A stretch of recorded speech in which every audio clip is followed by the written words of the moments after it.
Hi, Deb. Welcome to the show, and Hi, thank you so Christine. much for you and just for being willing to come on here and share your story with other Well, people. thank you for having me. I'm happy to come on and share. Thanks. So I know it's probably going to be a little challenging, but would you share with us, please, basically how yours and Melanie's journey began and the adversity that your family faced? Melanie was diagnosed with leukemia when she was 11, and it was an ordinary day and an ordinary experience. She had cold and flu-like symptoms. She was a competitive swimmer and off to practice every day and off to school every day, and there came a week where she just wasn't feeling very well, and gave her some aspirin and put her to bed, and she didn't get better. So we took her in to the doctors and did the status quo, and the doctors are like, oh, she probably has mono. And so they did the blood tests and sent us home and asked us to come back. When the blood tests were finished and we went back to the doctor's office about 1:30 in the afternoon. It's been a long time, but it's funny how you remember all of those details. And in the conference room, the doctor just came in and said the bloods show that Melanie has leukemia. And it was just such a huge, huge word to hear. And you're so not prepared for it. And it just stops you dead in your tracks. You're a little girl, leukemia, this is cancer, I don't know anything about it, what are we going to do, what's going to happen to us? And then you just kind of become numb and you get in the zone. And so we took Melanie to the hospital, and you're onslaughted with doctors, and she's scared to death, and you're trying to be positive and supportive for your child, and at the same time you're probably twice as scared as they are. So it was quite the roller coaster for the first 24 hours, and we met the oncologist, and he gave us little blips here and there of here's what you're going to do, and here's the protocol you're going to go through, and here's your literature that you're going to read. And you actually do just get so scared that it's one moment at a time. You put one foot in front of the other. You're never quite sure whether you're coming or going. And that was Mel's journey. And it started on August 31st, 1989. And it went on for a while, and we learned a lot. And we learned a lot of what not. And most of my process and what I've gone through since Melanie's journey has been what I have evolved to today. I was a single parent, and Melanie had an older sister as we went through this process. And she had her regular protocol, chemotherapy, radiation. The doctors are the authority, so you follow whatever they say. She was in remission in 4 weeks. She came home, had 18 months of recovery, and then the cancer came back. And in the second relapse, we had to go to Seattle for a bone marrow transplant. There were no transplants happening here in Arizona. That procedure was not possible. And you begin again. You think everything's better. You think, okay, everything is going to work. They know how to fix this. I was told she had an 80% chance of recovery. And then the leukemia was back. And so we started again, and they had something else for us. So this time it was bone marrow transplant, and it was in Seattle. So I was a single parent. This gets the toughest part, because when the child gets sick, the family gets sick. Everybody gets involved in the process, and it's not just that Melanie had a physical illness. There was emotional trauma and mental stress that went with it, and for the whole family, it's physical, emotional, mental stress and trauma. So we went through the process in Seattle, and we were there for 4 months, and the financial burden was huge. I had to pay my mortgage payment here in Arizona and all of my bills that went with it, and then I had to pay rent in Seattle, which was twice as much as my mortgage payment.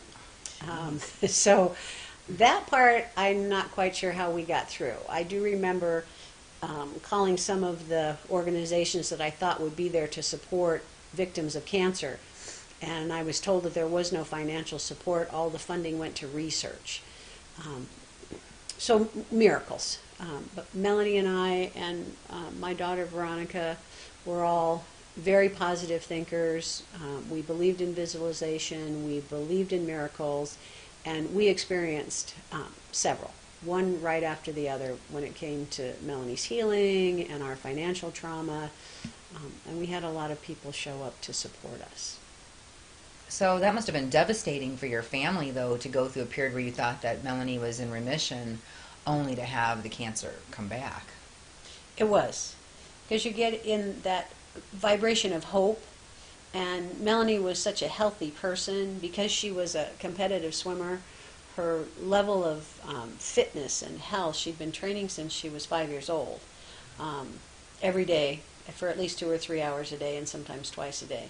So we had no doubt that she would just have her regimen of chemo and radiation, and she would get better, and the cancer would go away, and she'd be fine, and life would go on.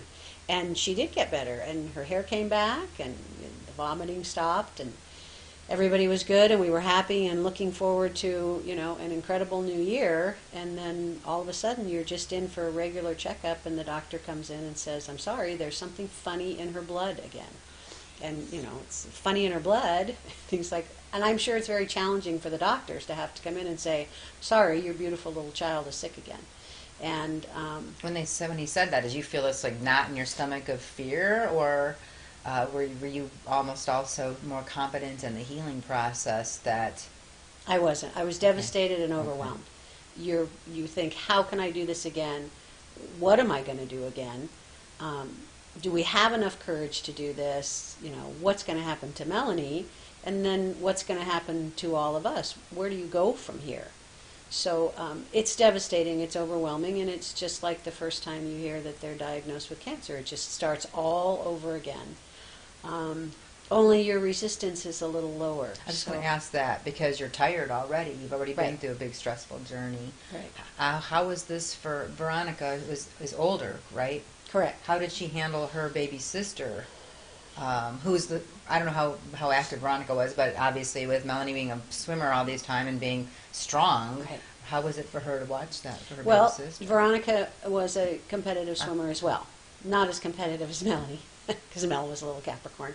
But it was so personal, and this is part of, you know, what I have come to know now. But for the siblings, it's so personal, and they're feeling a different agony and a different pain. For me, it's my child. For Veronica, it's her sister.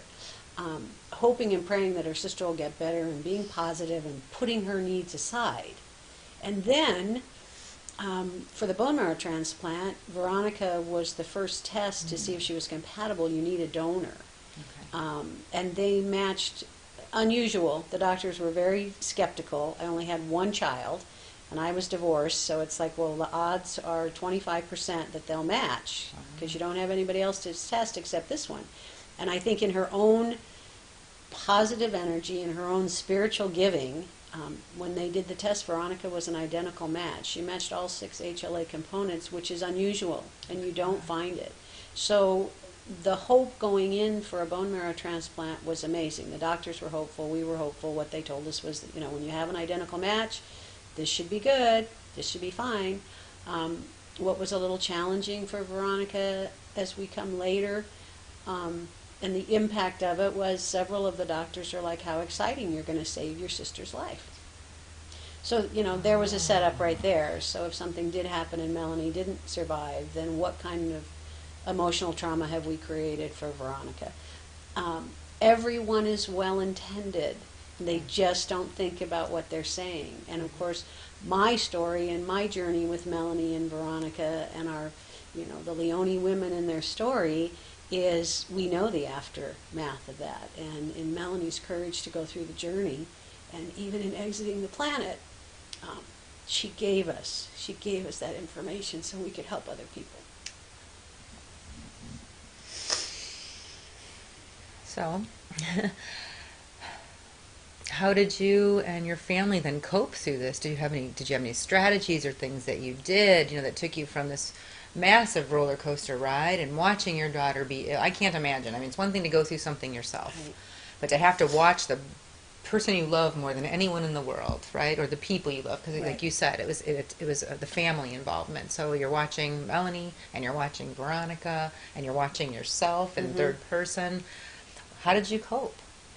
I think the most supportive coping thing that we did was we took one day at a time.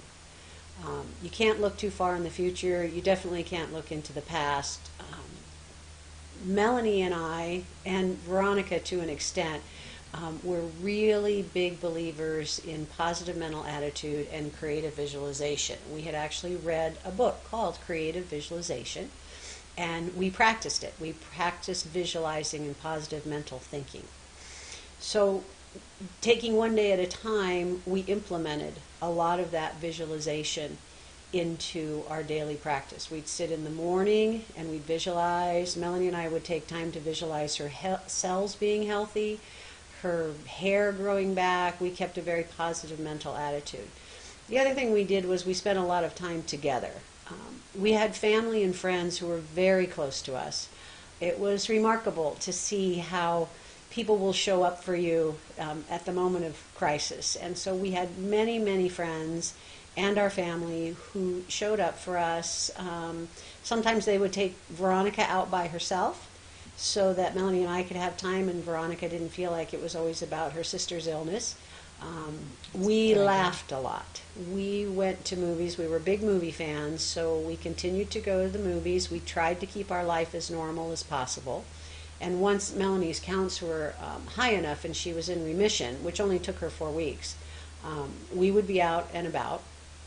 We kept our life as normal as possible. We found a way for Melanie to swim.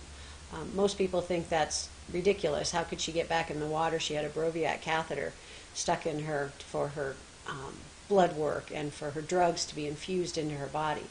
But we found a way to put a waterproof bandage on that, and she got in the water, and she couldn't swim very far the first time. I think it was a lap, and we took her out, and her body was just emaciated, but the swimming was important to her, so we found a way for her to continue to do that. We prayed, because we believe in prayer and the power of intention and positive mental attitude, and we laughed an incredible amount of time, and we tried not to dwell on the future, and we tried to live in the moment. So you've mentioned on a few times, that you guys practiced the positive visualization, you spent a lot of time in it and a lot of time in prayer, and really had a lot of faith that she was going to get well. Right. And she didn't. Right. So that happens to people. And how did you keep your faith in that process, as well as maybe help our audience not to feel like somehow people feel like well-meaning people, maybe you didn't have enough faith, or maybe you should have done this or should have done that? So I guess it's like a threefold It question, is. right? That's a loaded question. I know, that's why it just came upon me. Loaded question. All right. You don't think about it till after the fact. Okay. Is probably the most important thing to remember. You're there and you're in the moment. So in every waking moment, we always believed, until Melanie took her last breath, that she was getting better. Okay. We just never gave up faith. It was the faith that let us overcome the hurdles in the road. So she had hurdles. She had her relapse.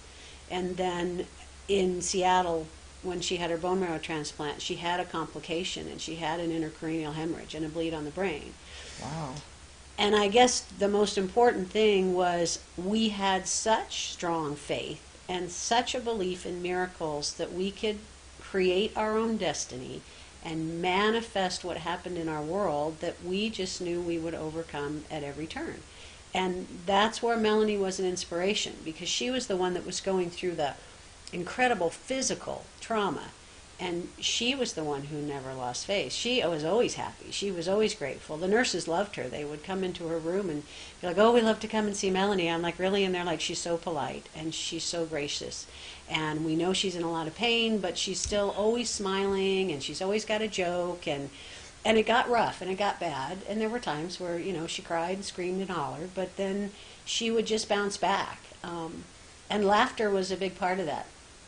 There's plenty of books out there, Love, Medicine, and Miracles, and Love, Laughter, and Miracles. And Bernie Siegel, right? yes, Bernie Siegel. And there's a lot of books that tell you laughter is a healing medicine, and it is. I can attest that it is. We were 3 women having a really good time in life, and life was good. And when life got crappy, we still continued to laugh. And I think how we did that was we just took one day at a time. And each day we knew we could meet whatever that day meant, and then the next day we'd be okay. And you just go forward until you get so exhausted. But I remember a few people were upset with me when Melanie went into the hospital for the last time because I didn't call to tell them she was dying. She went into the hospital, and we were still in that process of whatever you need to do, and we know you'll get better. And, somewhere in your heart you think it's not going to get better, but you're always hoping for the best. And then in the, after the fact and after she died, it was my friends. It was paying attention to who showed up and the friends that showed up and my own healing process that allowed me to come up with a perspective that every soul has a destiny. And Melanie's destiny was not to stay, but to go. But for those that she left behind, she put us on a better path. So do you feel then that we always wonder what the purpose of faith sometimes, so in some ways maybe faith is not a faith in the outcome. It's that having faith sort of makes the journey happier. Because that's what you were saying. I just thought for a moment, like all of a sudden, probably with all the other stuff in life just sort of fell away. For that period of time, it was you and Melanie and Veronica. And so in some ways, even through all the trauma, like you said, you laughed and had fun in life because everything else externally disappeared. It was just you guys alive and well on planet Earth, right? Very well said. Yeah. That's exactly what it is. And your faith evolves as you go. And so much of your expectation and outcome falls away. I lost 35 pounds. I didn't have any buffers anymore. I didn't need to buffer anything. The worst thing that was going to happen in my life was happening to me. And so it's in that one day at a time, and it's in focusing on what you need to focus on. Which is, I think, a big part of the healing process and the faith. It's, I do what is mine to do. Our world became microscopic. It was just us, and we had to get Melanie better, and nothing else mattered. And, there's a lot of adages out there. Don't sweat the small stuff. It's only materialistic. It's all true. I'm here to tell everybody it's all true. Nothing matters but what's going on in that infinitesimal moment in your life. And if you live moment to moment, with a good positive attitude, life can be grand.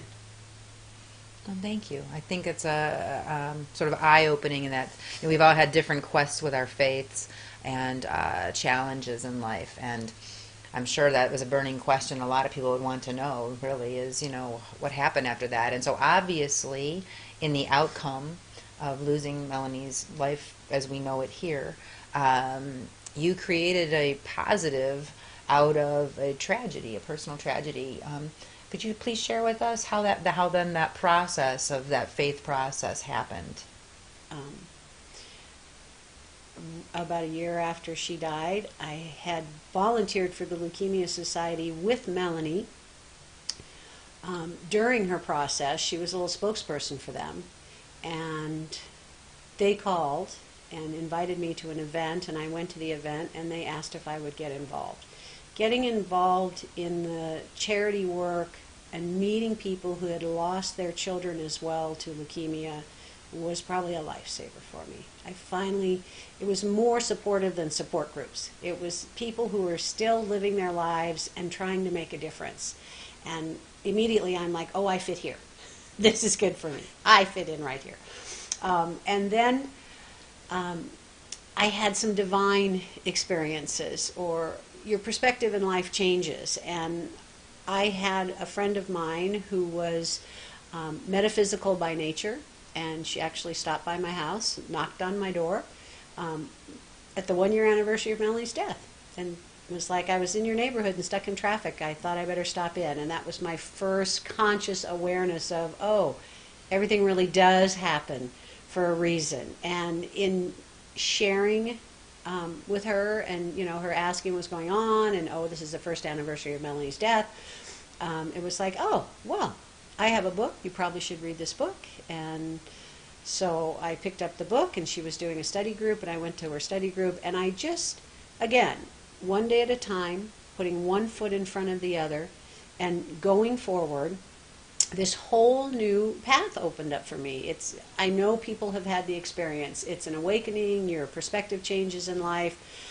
Melanie's process was too big to ignore, and I knew I had to do something with it, but I didn't know what I was going to do with it. So I spent some time volunteering, several years, for the Leukemia Society. It was a great experience for me.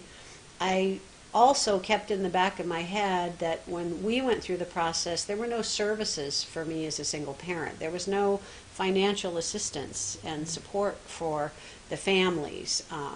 There was a lot missing. There was plenty of research going on. But when you go through the process, research really isn't helping you in the day-to-day fight and the battle that you're going through. And I usually don't like to call it a fight or a battle because that's a negative connotation, but that's exactly what it is. You dig in and you're going. So while I really enjoyed my work with the Leukemia Society, I saw it was my training. I learned how to run a nonprofit. I was president of the board. I learned how to run a board. I learned how to put on a special event. I hosted a black tie event for them, and it was training for me. And I liked the service and what was going on, but there still was such a huge need out there. In Melanie's second and final relapse, I had investigated natural medicine, and I had learned about immunotherapy and vitamins and nutrition, and adding that to the positive mental attitude would make a difference in a person's life, and there was no funding for that. Melanie could not go through that process. I had no money left. It was expensive. And so I had wanted to create a foundation where we would provide financial support for that. And it's a whole nother long story, but through my own healing process, I came up with the idea to create a nonprofit that would support alternative medicine as a complement to the Western protocols, and would support families of children with cancer financially. And we gave birth to the Melonhead Foundation on May 20th, 1997. Wow. So how did you come up with the name Melonhead Foundation? That was a no-brainer. That was Melanie's nickname. And we cremated Melanie and dumped her ashes in the ocean because she loved the ocean, and I did not want a gravestone, and I didn't want to go to the cemetery. The Melonhead Foundation was going to be Melanie's living legacy, and when she was 10 years old and went to one of her first big swimming competitions out of state that I could not attend, she and her little girlfriends were goofing around and being silly and gave each other nicknames, and Melanie's nickname was Melonhead. So this is her living legacy. So sweet. Yeah. So Deb, from what you were saying and from what I'm reading in your brochure, it appears that the services that you offer are quite unique. Just how unique are they? Well, they're pretty special, if I say so myself. And we've worked hard on the Melonhead Foundation. We're grassroots. We started with nothing, not even a penny. And how unique we are is less than 3% of all cancer charities across the nation offer the services that Melonhead Foundation offers. And they're simply three. We provide financial assistance for children 21 years of age with any diagnosis of cancer. So it doesn't have to just be leukemia? No, it's any diagnosis. Wow, okay. And we'll make house payments, pay utilities, car, insurance, whatever the families need. It's a simple process. They go online to our www.melonhead.org and fill out the application, and then we process. And we pay service providers directly. So we pay the mortgage company, we pay the car insurance company, and we help them out. We also have a focus on natural and integrative medicine, which is our major focus, and we are a natural resource for anyone with cancer. If you go on our website, we have people listed and services listed for alternative medicine, naturopathic, Reiki, yoga. There's quite a few healers listed, and anybody can be listed there. And then the third focus is a project we call Camp Wanahilya. So keeping in Melanie's very light spirit and, you know, her fun and frivolity, we have Camp Wanahilya, and and that's all one word, right? It's all one Wanahilya. word. It has that focus on the, you know, the Native American energy of America, we made it up. And Camp Wanahilya will be a healing home environment which will teach and implement natural healing not only for the children but for their family members.